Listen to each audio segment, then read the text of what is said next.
¿Sabías que problemas que aparentemente están completamente desconectados, como problemas respiratorios, fatiga, problemas en la piel, pueden estar mucho más conectados de lo que crees? Y quizás la causa puede estar escondida en tu intestino y calladitos, sin que lo sepas. En este video quiero contarte cómo son las íntimas relaciones que existen entre el intestino y diferentes órganos, el por qué, cómo lo vamos a corregir, cómo lo vamos a entender, cuáles son esas manifestaciones que pueden estar apareciendo en tu vida y que tú puedes estar haciendo un montón de esfuerzos tratando de controlar los síntomas, que está bien, controlar los síntomas está bien, pero eso no es lo único que vas a necesitar, porque si tú estás todo el tiempo tratando de controlar la consecuencia, tratando de controlar ese síntoma y no estás yendo a tratar de pensar en cuál puede ser la causa, pues se va a convertir en un problema recurrente, pero además es un problema recurrente que con el tiempo puede terminar en condiciones como enfermedades autoinmunes. Por eso permíteme contarte y empecemos. Piensa por un segundito algo. El intestino es la puerta de entrada a todo lo que va a ir desde tu boca, entra a tu cuerpo, pero él es la puerta de entrada y tiene que tener una barrera muy bien hecha, muy bien estructurada para que lo que necesitas entre, y eso que va a entrar lo único que va a hacer es relacionarse con toda tu biología, pero hay cosas que uno necesita que por favor no entren y que sigan derecho. En general, las cosas que uno necesita que por favor no entren es bacterias, hongos, parásitos, virus que hay por ahí de lo que nos vamos consumiendo, que eso está perfectamente normal, pero además hoy vivimos en un mundo donde a eso le tenemos que sumar el colorante del cereal del tucán, todos los químicos industriales, todos los sabores, todas las cosas industriales que no deberíamos estar consumiendo, y todo eso puede llegar a entrar a nuestro cuerpo. El intestino le han dado tanta importancia en los últimos años que incluso lo llaman el segundo cerebro. ¿Por qué? Porque existe toda una red nerviosa, toda una red neurológica que está metida dentro del intestino, que es casi como otro sistema neurológico que se llama el sistema nervioso entérico, que hace parte del sistema nervioso periférico, pero tiene una conexión bidireccional con el intestino. Es decir, hay una conexión del intestino al cerebro y del cerebro al intestino. Es bidireccional, pero es una relación íntima y estrecha. Pero la única conexión que hay no es con el intestino. Entonces piensa que si el intestino es ese filtro tan importante que hace como esos pasos de podernos proteger, además tiene múltiples pasos para protegernos. Tiene microbiota, moco, las células del intestino, y después tiene una capa de tejido inmunológico que está ahí debajo. Y entre todas ellas hacen esa barrera para poder decir, usted sí puede pasar o usted se tiene que quedar ahí quieto. Y esas son las cosas que nosotros necesitamos que estén absolutamente íntegras. Cuando eso se empieza a dañar, cuando eso se empieza a perder, cuando por múltiples condiciones que pueden ser variadas, ¿de qué van a depender? De tu biología, de la historia natural de tu vida, de múltiples factores como si naciste por cesárea, si te dieron antibióticos, si has comido ultraprocesados, de muchísimas cosas que pueden ocurrir a lo largo de tu vida. Por eso yo no te puedo decir cuál es la condición única o cuáles son los síntomas únicos o cuáles son las únicas cosas de las que deberías estar atento o atenta, porque van a hablar únicamente de ti. Por eso te quiero explicar cuáles pueden llegar a ser. ¿Cuáles son las señales de que tu intestino puede estar fallando? Pues quizás las más obvias puede ser obviamente tener un síntoma gastrointestinal.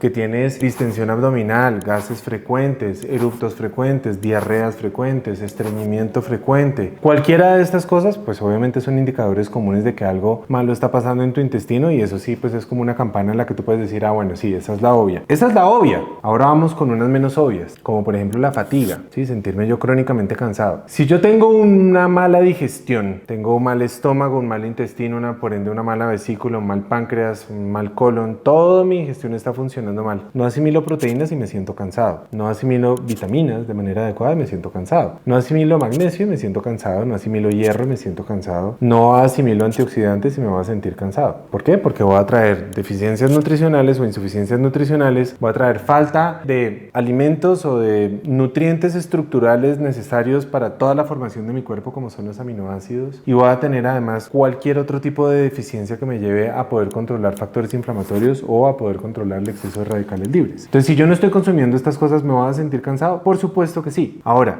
hay otra relación más, otros problemas que también son excesivamente frecuentes, son los problemas en piel. Piensa por un momento, con los perros somos súper inteligentes, súper inteligentes. Uno lleva al perro al veterinario y le dice, doctor, al perro se le está cayendo el pelo por aquí y por aquí y por aquí. Y lo primero que dice el veterinario es, esto puede llegar a ser una sensibilidad a la proteína del pollo que le están dando en la comida. Yo creo que cambiémosle por salmón. Y uno le cambia por salmón, uno le cambia la comida al perro y el perro se mejora. Y va uno y le pregunta muchas veces a colegas si la alimentación tiene algo que ver o el intestino tiene algo que ver con la piel. No, eso no tiene nada que ver. Y yo digo, ve, tan curioso. Funciona en el perro y no funciona en el humano. Pues tiene todo que ver. El eje intestino-piel, o para ser más precisos, microbiota intestino-piel, está absolutamente descrito en la literatura y lo puedes buscar. No es un invento de la jaramillología. Está absolutamente descrito. Yo no me lo he inventado, yo lo he tenido que ir a leer. Y como lo he tenido que ir a leer, lo he visto en mis pacientes y lo he aplicado en mis pacientes. Problemas crónicos como la psoriasis, como la rosácea, como la dermatitis atópica, como diferentes formas de manifestaciones de eczema, tienen una íntima conexión entre lo que pasa en tu intestino y la inflamación que está ocurriendo en tu intestino y la manifestación que va a ocurrir en la piel. Y esto, pues, hasta que tú te atrevas a darte cuenta que cambiando tu alimentación, quitando lo que puede insultar tu intestino, pero dándole además buenos nutrientes a tu intestino para repararlo, puede ser quizás una de las llaves más importantes que puedes utilizar para que los problemas de piel que estás teniendo de manera crónica desaparezcan. ¿Qué más puede pasar? Pueden aparecer lo que se llaman las alergias alimentarias, que digamos que son muy fáciles de identificar, pero también las intolerancias alimentarias, que muchos dicen, no, es que eso es mentira, porque es que eso no hay suficiente literatura. Mira, hay mucha literatura que muestra que las intolerancias alimentarias son reales y las sensibilidades alimentarias son reales. Las sensibilidades alimentarias es cuando yo tengo un mal intestino que se encuentra con un alimento al que normalmente no debería generar una reacción. Te voy a poner un ejemplo: brócoli. Pero como ya tengo un intestino que está tan inflamado y la capa inmunológica que te decía que está debajo, que compone el 70% del tejido inmunológico del cuerpo, ya empieza a reconocer algo que normalmente lo reconoce como algo propio, como algo que lo puede dejar pasar, lo empieza a reconocer como algo ajeno y desencadena una respuesta inmune. Y esa respuesta inmune puede ocurrir incluso hasta 72 horas después de la exposición. Por eso es que los síntomas son tan difíciles de identificar y pueden aparecer en cualquier parte del cuerpo. Pueden aparecer como síntomas mentales, como síntomas cerebrales, o como dolores de cabeza. Pueden aparecer como alteraciones en el olfato, cansancio, migrañas, problemas en la piel, problemas digestivos, problemas vaginales. O sea, la cantidad de cosas que pueden ocurrir es bastante amplia. Pueden haber cambios en el humor o cambios en la ansiedad o cambios depresivos. ¿Por qué? Porque el intestino, cuando está dañado, cuando está inflamado, hay literatura. Puedes buscar un artículo que se llama Leaky Gut, Leaky Brain. Intestino permeado, cerebro permeado. Así como el intestino tiene su barrera, el cerebro tiene su barrera,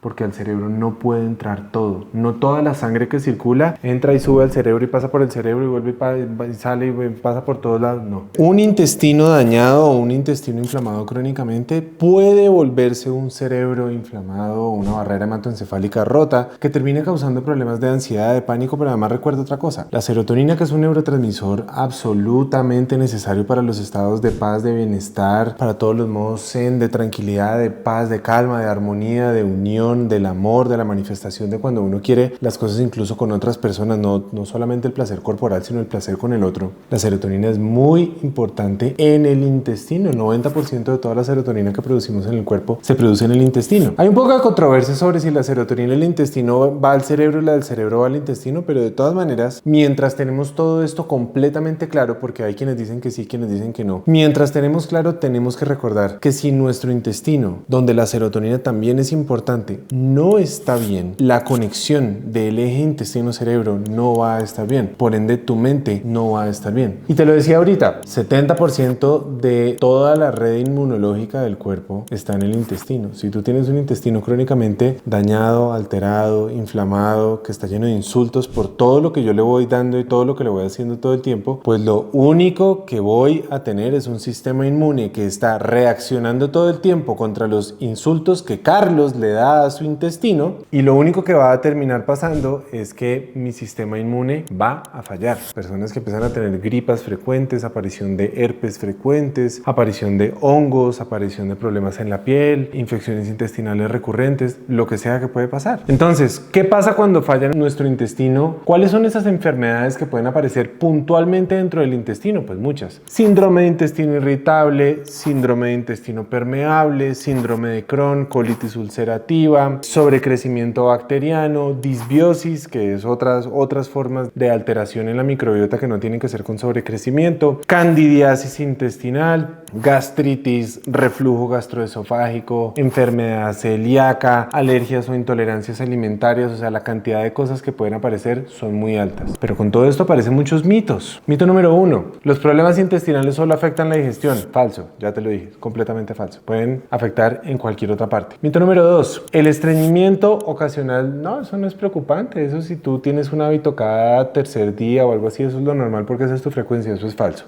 Todos los seres humanos deberíamos tener un tránsito intestinal con deposiciones diarias. Mito número 3: eso, todo el mundo necesita un probiótico, eso es lo único que lo mejora. No, no es cierto. Y te lo digo yo, que trabajo en una empresa donde he diseñado probióticos. ¿Y eso quiere decir que todo el mundo lo necesita todos los días? No, no es así. Que es que el intestino permeable no existe. A mí todavía me da risa que haya médicos diciendo que el intestino permeable no existe. Por favor, o sea, no se trata de ver qué médico tiene la razón y qué no. Por favor, ve tú y lees. Y lees. Y te das cuenta, y buscas literatura científica y te das cuenta. Mito número 5: que los antibióticos no dañan el intestino. No, no lo dañan, lo destrozan, los acaban. Eso no quiere decir que no te vas a dejar dar un antibiótico si es necesario. Cuando los antibióticos son necesarios, son necesarios. A mí hace, no sé, 4 o 5 meses me dio una sinusitis tremenda y me tocó tomar antibióticos. ¿Por qué? Porque si no, se me va a infectar más de la cuenta y voy a terminar con un absceso y voy a terminar con múltiples complicaciones. Pero hay que tomar siempre probióticos, porque si no, te va a destrozar la microbiota. Mito número 6: que es que si como saludable no va a tener problemas intestinales. No. Si tienes estrés, falta de sueño, un montón de cosas, la mala regulación de múltiples factores externos al intestino que no van solamente de cara a la alimentación, pueden afectar a tu intestino. Número 7: que todos los alimentos fermentados son buenos para el intestino en todas sus formas. Los alimentos fermentados son un verdadero tesoro para el intestino, pero los alimentos fermentados tienes que recordar que no son un probiótico y que no son algo terapéutico. Es algo que acompaña una buena alimentación, que me parecen absolutamente fabulosos. Mito número 8: que el intestino no tiene relación con el estado de ánimo. De nuevo, hay que leer porque hay muchísima literatura. Mito número 9: que la fibra no tiene nada que ver para la digestión.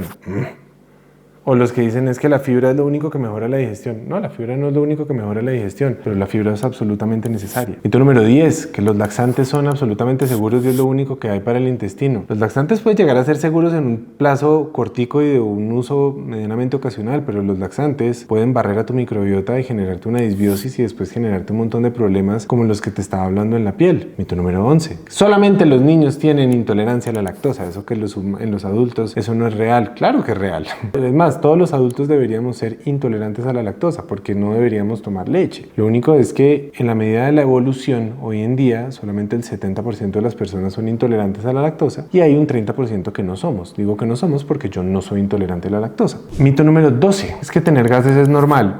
Sí, tener gases, un gas de vez en cuando es normal, pero tener gases todo el tiempo y tener gases fétidos no es normal. Si ese es tu caso y esa es tu condición, hay algo que está ocurriendo y que tienes que ir a evaluar. Mito número 13: las limpiezas del colon y las limpiezas intestinales son una maravilla y son necesarias para desintoxicar el cuerpo. La respuesta corta es que no y que tengas mucho cuidado. Y por eso, si tienes dudas, te invito a que vayas a ver nuestro video sobre eso, sobre las colonterapias, para que tengas mucho cuidado. Por favor, mucho cuidado. Ahora, ¿qué vas a hacer? ¿Cómo vas a empezar a sanar tu intestino? Antes de sanar el intestino hay que sanar el cerebro, hay que controlar la mente. Vas a revisar tu estrés, cómo está tu sueño. Vas a empezar a alimentar tu microbiota con fermentos, con fibra, con probióticos si es necesario para darle suficiente estímulo. Vas a quitarle a tu intestino toda la basura que lo puede estar dañando y todo lo que lo puede estar permeando, todo el gluten transgénico, todos los lácteos industriales, todos los alimentos ultraprocesados que está absolutamente demostrado cómo dañan el intestino. Vas a empezar a incluir proteínas de muy alta calidad. Vas a recordar que si tienes una deficiencia crónica de magnesio, tu intestino no se va a contraer bien y no se va a mover. ¿Cómo saber? Vas a ir a mirar el video o los múltiples videos que tenemos sobre el magnesio. Puedes considerar algunos suplementos o algunos alimentos específicos, como el aloe vera, como el concentrado de caldo de huesos, absolutamente fabuloso por la cantidad de glutamina, de glicina, de colágeno, de factores de crecimiento que tiene, toda la cantidad que tiene de selenio, de hierro, de vitamina C, porque es un alimento muy completo. El concentrado de caldo de huesos, no el caldito que tú haces de un pollito en un segundito, el concentrado que se hace durante muchas horas, más de 24 horas, para que esto se logre, son cosas que está absolutamente científicamente demostrado que ayudan con la reparación intestinal. Vas a evaluar cómo está tu estómago. Si no tienes un buen estómago, nada de ahí va a funcionar para allá. Vas a evaluar tu vida y vas a mirar todos los factores de los que te he hablado para que tú puedas empezar a decir, oiga, yo creo que mi intestino, así esté calladito como intestino, está funcionando mal. Y que todos estos síntomas como tan sueltos que yo tengo, quizás lo único que están hablando es de que tengo una mala relación desde mi intestino con el resto de los órganos. Recuerda que el intestino es la puerta de entrada para múltiples cosas en tu cuerpo y que tiene íntima relación con problemas mentales, cerebrales, musculares, respiratorios altos, respiratorios bajos, gastrointestinales, vaginales, de fertilidad, con múltiples cosas. Y que el intestino es un absoluto tesoro que deberíamos estar cuidando. A veces lo enseñan algunos médicos y dicen, cuando estés muy perdido con un paciente, empieza por el intestino. Y sí, cuando uno empieza por el intestino, empieza a haber grandes cambios en los pacientes. ¿Por qué? Porque le estás mejorando todo lo que tiene que ver con la puerta de entrada para que de ahí toda la relación con el resto de los órganos ocurra de manera correcta. Por eso, si quieres compartir esta información con tus contactos, mira, esa es la mejor forma como nos puedes ayudar en este canal. Porque de esa manera seguimos creciendo esta comunidad de conocimiento donde juntos aprendemos desde la ciencia a tomar las mejores decisiones para hacernos dueños de nuestra salud. Te quiero enviar un abrazo enorme, gracias y hasta la próxima.